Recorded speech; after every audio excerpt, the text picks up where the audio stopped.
ನಮಸ್ಕಾರಗಳು. 100 ದಿನಗಳ ಓದುವ ಅಭಿಯಾನದಲ್ಲಿ 2ನೇ ವಾರದ ಚಟುವಟಿಕೆ ಮಕ್ಕಳು ಕವಿಗಳ ಅಥವಾ ಸಾಹಿತಿಗಳ ವೇಷಭೂಷಣವನ್ನು ಧರಿಸಿ ಅವರು ಬರೆದಂತ ಕವನವನ್ನು ಹೇಳುವುದು ಅಥವಾ ಅವರ ಪರಿಚಯವನ್ನು ಮಾಡಿಕೊಡೋದು, ಇಲ್ಲವೇ ಅವರ ಕೃತಿಗಳ ಬಗ್ಗೆ ಹೇಳುವುದು. ಇವರು ಡಾಕ್ಟರ್ ಚಂದ್ರಶೇಖರ್ ಕಂಬಾರ್, ನಮ್ಮ ಬೆಳಗಾವಿ ಜಿಲ್ಲೆಯವರು, ಕನ್ನಡಕ್ಕೆ ಜ್ಞಾನಪೀಠ ಪ್ರಶಸ್ತಿಯನ್ನು ತಂದುಕೊಟ್ಟವರು.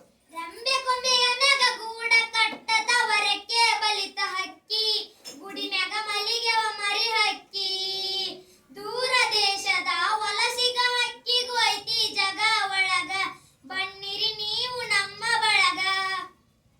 ಇವರು ರಾಷ್ಟ್ರಕವಿ ಕುವೆಂಪು ಅವರು ತಮ್ಮ ಪರಿಚಯವನ್ನು ಮಾಡಲಿದ್ದಾರೆ. ನನ್ನ ಪೂರ್ಣ ಹೆಸರು ಕುಪ್ಪಳ್ಳಿ ವೆಂಕಟಪ್ಪ ಪುಟ್ಟಪ್ಪ. ಶ್ರೀ ರಾಮಾಯಣ ದರ್ಶನಂ ನನಗೆ ಜ್ಞಾನಪೀಠ ಪ್ರಶಸ್ತಿ ತಲುಪಿದೆ. ಎಲ್ಲಾದರೂ ಇರು ಎಂತಾದರೂ ಇರು, ಎಂದೆಂದಿಗೂ ನೀ ಕನ್ನಡವಾಗಿರು. ಕನ್ನಡವೇ ಸತ್ಯ, ಕನ್ನಡವೇ ನಿತ್ಯ. ವಂದನೆಗಳು.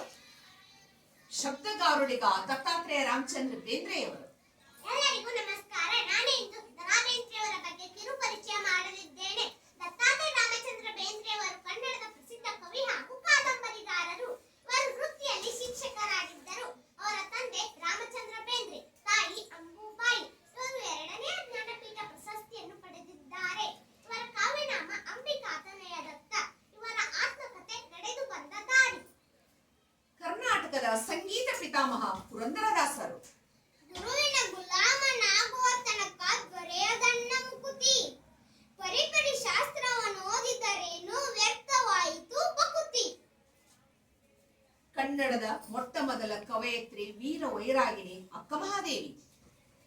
ನಾನು ಇಂದು ಅಕ್ಕ ಮಹಾದೇವಿಯವರ ಬರೆದ ಒಂದು ವಚನವನ್ನು ಹೇಳುತ್ತಿದ್ದೇನೆ. ಬೆಟ್ಟದ ಮೇಲೊಂದು ಮನೆಯ ಮಾಡಿ ಮೃಗಗಳಿಗೆ ಆಂಚಿದಳಂತಯ್ಯ, ಸಮುದ್ರ ತಡದಲ್ಲೊಂದು ಮನೆಯ ಮಾಡಿ ನೊರೆತೆರೆಗಳಿಗೆ ಆಂಚಿದಳಂತಯ್ಯ, ಸಂತೆಯೊಳಗೊಂದು ಮನೆಯ ಮಾಡಿ ಶಬ್ದಕ್ಕೆ ನಾಚಿದಳಂತಯ್ಯ, ಚನ್ನ ಮಲ್ಲಿಕಾರ್ಜುನ ದೇವಕಿ ಅಳಯ್ಯ, ಲೋಕದ ಒಳಗೆ ಹುಟ್ಟಿದ ಬೈಕ ಸ್ತುತಿ ನಿಂದೆಗಳು ಬಂದರೆ ಮನದಲ್ಲಿ ಕೋಪವನ್ನು ತಾಳದೆ ಸಮಾಧಾನವಾಗಿರಬೇಕು. ಖ್ಯಾತ ಸಾಹಿತಿ ಇವರು ಕಮಲಾ ಹಂಪಣ.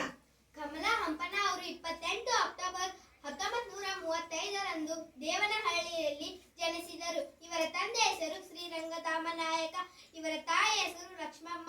ಇವರು ಮೈಸೂರು ವಿಶ್ವವಿದ್ಯಾಲಯದಿಂದ MA ಪದವಿಯನ್ನು ಪಡೆದರು. ಇವರ ಪತಿಯ ಹೆಸರು ಹಂಪನಾಗರಾಜ್. ಇವರು ಅನೇಕ ಕೃತಿಗಳನ್ನು ಬರೆದಿದ್ದಾರೆ. ತುರಂಗ ಭಾರತ, ಅನೇಕನಾಥ, ಜೈನ ಸಾಹಿತ್ಯ, ಪರಿಸರ ಇತ್ಯಾದಿ.